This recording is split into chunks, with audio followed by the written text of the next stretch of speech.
اسلام کیا ہے؟ تراویح کیوں پڑھی جاتی ہے اور یہ سلسلہ کیسے شروع ہوا؟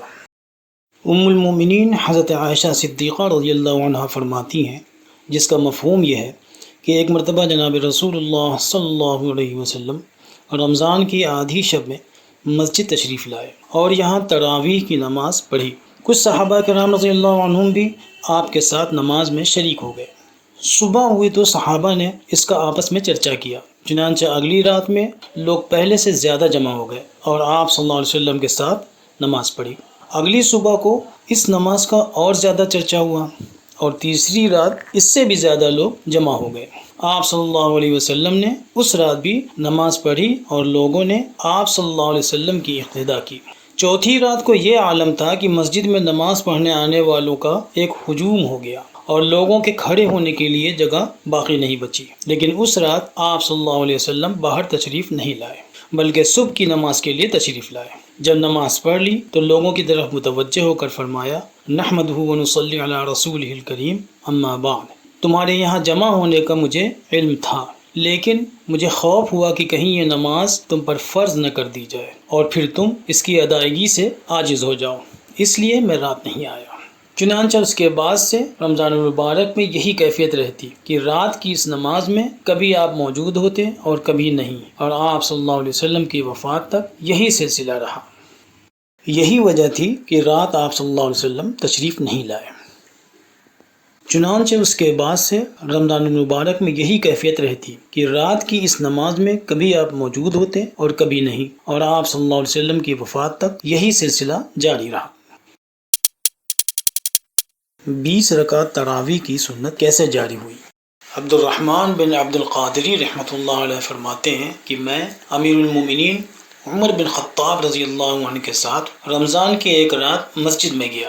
سب لوگ متفرق اور منتشر تھے، کوئی اکیلا نماز پڑھ رہا تھا اور کچھ کسی کے پیچھے کھڑے تھے۔ اس پر حضرت عمر رضی اللہ عنہ نے فرمایا، میرا خیال ہے کہ اگر تمام لوگوں کو ایک قاری کے پیچھے جمع کر دیا جائے تو بہتر ہوگا، اس لیے آپ نے ابی بن کعب رضی اللہ عنہ کو حکم دیا کہ سب کو اکٹھا کر کے ان کی امامت کرے۔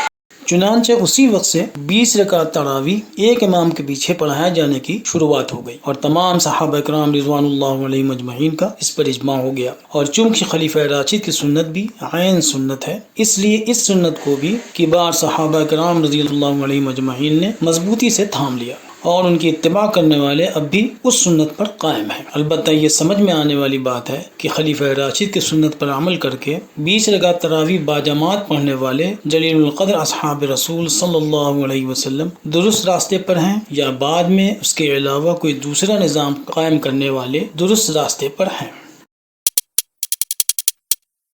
اس کی صراحت اس حدیث پاک سے بھی ہو جاتی ہے کہ عرباض بن ساریہ رضی اللہ عنہ کہتے ہیں، جس کا مفہوم یہ ہے کہ ایک روز رسول اللہ صلی اللہ علیہ وسلم ہمارے درمیان کھڑے ہوئے، آپ نے ہمیں ایک ایسی نصیحت فرمائی جس سے ہمارے دل لرز گئے اور آنکھیں ڈبڈبا گئیں۔